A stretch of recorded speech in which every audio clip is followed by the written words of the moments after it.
മൂന്നാമത്തെ അല്ലാഹു തആല വളരെ വെറുക്കുന്ന മൂന്നാമത്തെ വിഷയമാണ് ഇളാഅത്തുൽ മാൽ.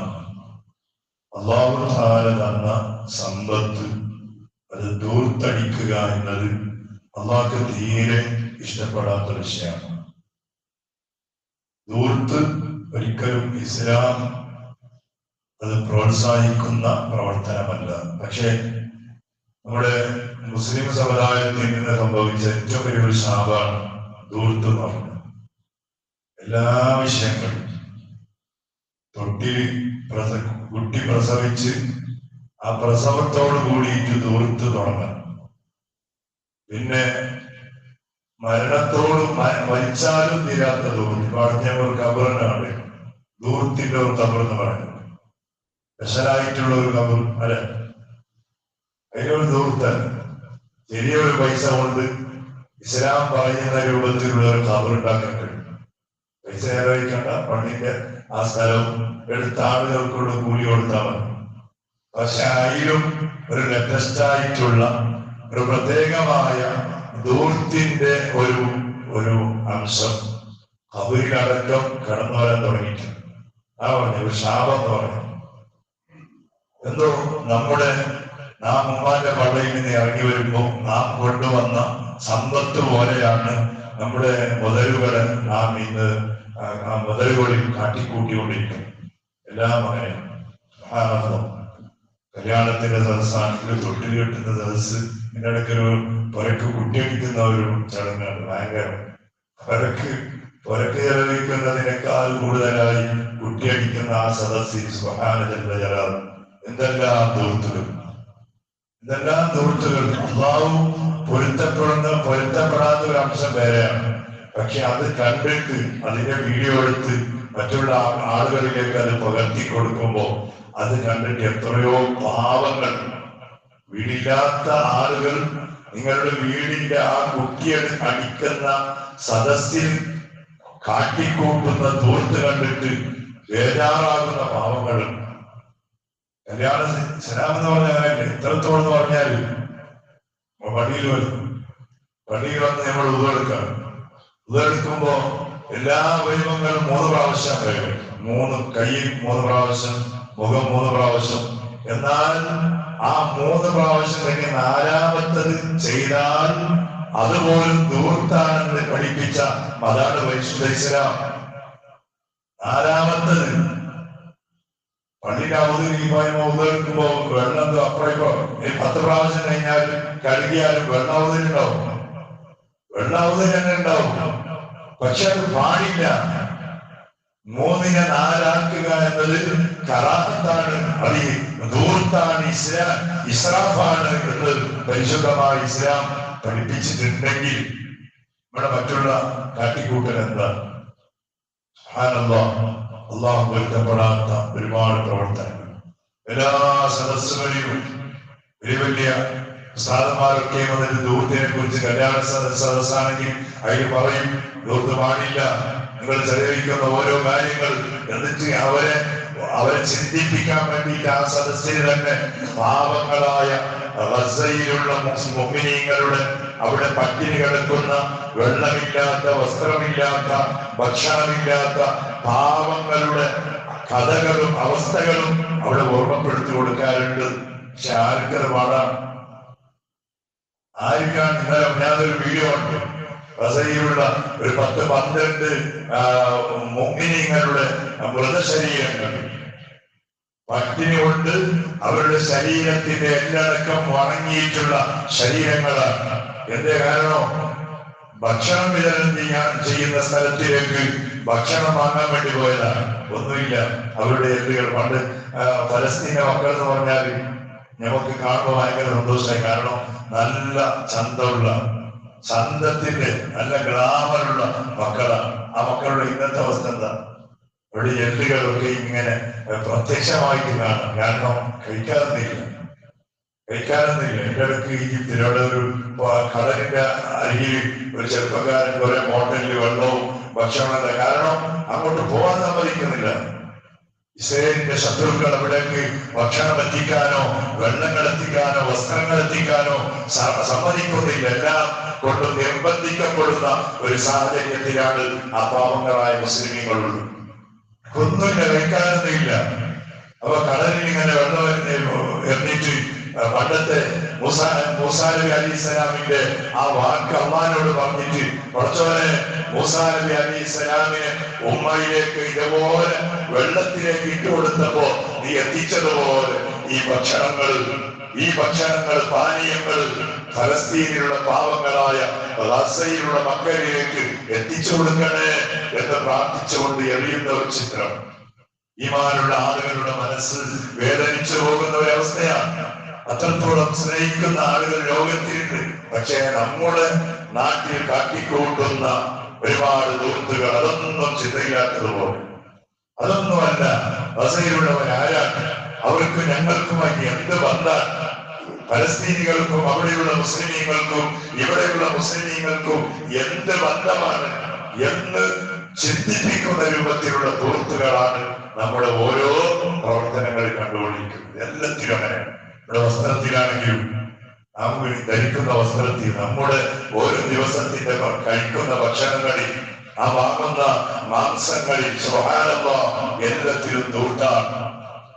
മഹാനായ ഇമാം അൽ-ഗസാലി റളിയല്ലാഹു അൻഹു പോലെയുള്ള മഹാന്മാർ പറഞ്ഞു, ഇദാഅത്തുൽ മാൽ, നിങ്ങൾക്ക് അല്ലാഹു തആല തന്ന സമ്പത്തിനെ നിങ്ങൾ ദൂർത്തടിക്കുന്നുണ്ടോ, ഇസ്രാഫായി ചെലവഴിക്കുന്നുണ്ടോ, എന്നാൽ നിങ്ങളുടെ റബ്ബ് കോപത്തിന് നിങ്ങളോട് കോപിക്കാൻ കാരണമാകുന്ന ഏറ്റവും വലിയ പ്രവർത്തനമാണ്. അതിൽ അതുമാണ്, അനാവശ്യങ്ങളാണ്.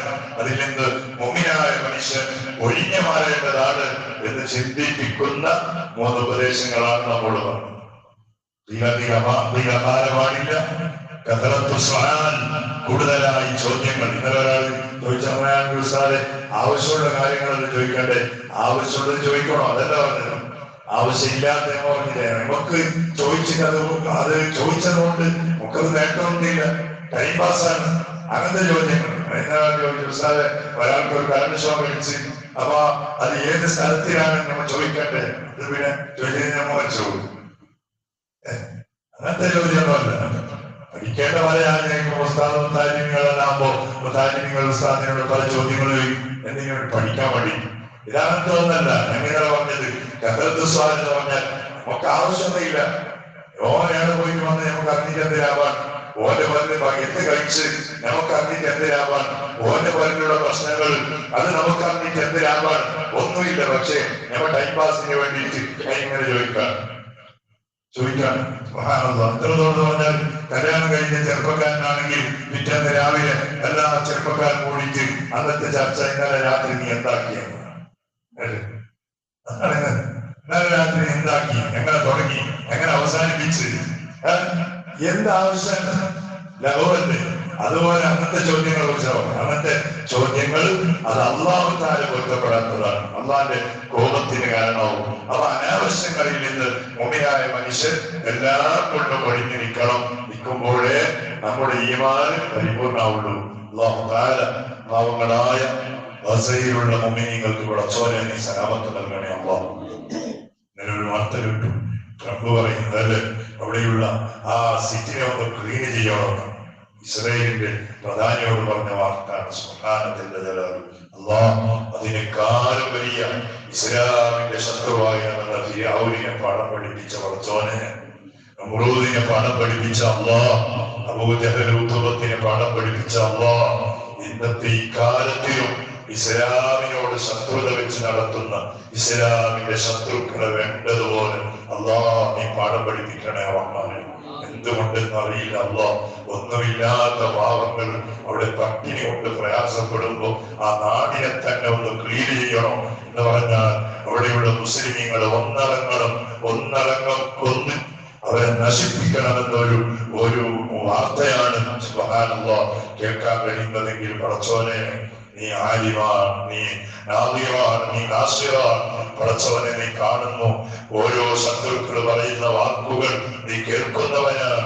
നീ പാഠം പഠിപ്പിക്കണേ അല്ലാഹ്. പാവങ്ങളായ ഗസയിലുള്ള അതുപോലെ ലോകത്തിന്റെ പലയിടങ്ങളിൽ പ്രയാസങ്ങൾ അനുഭവിക്കുന്ന മുസ്ലിമീങ്ങൾക്ക് നീ തുണയാകണേ അല്ലാഹ്, സഹായിയാകണേ അല്ലാഹ്. എത്രയോ വലിയ വലിയ രാജ്യങ്ങൾ, വലിയ വലിയ രാജാക്കന്മാർ ഇവിടെയുണ്ട് പടച്ചോനെ.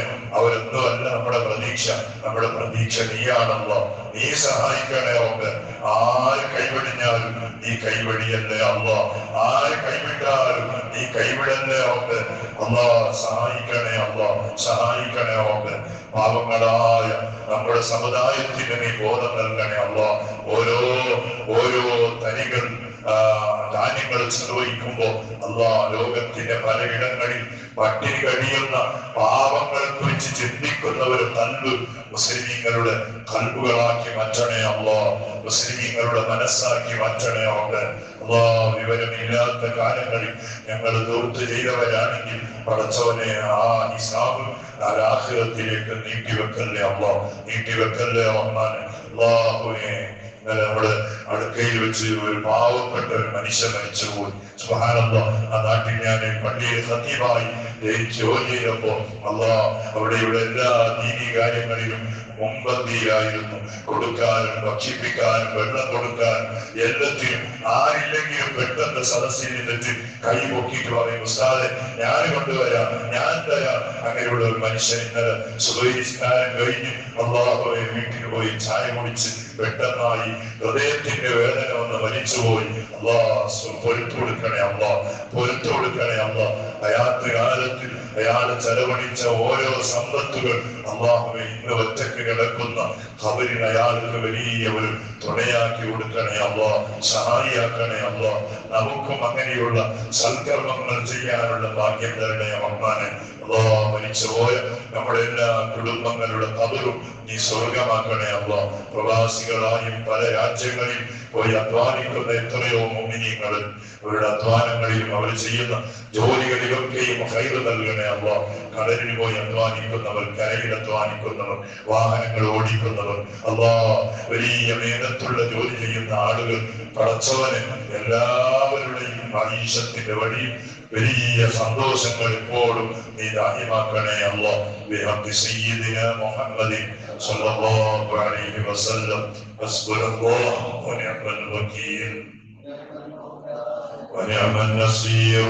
ഹസ്ബുനല്ലാഹു വനിഅമൽ വകീൽ നിഅമൽ മൗലാ വനിഅമൻ നസീർ.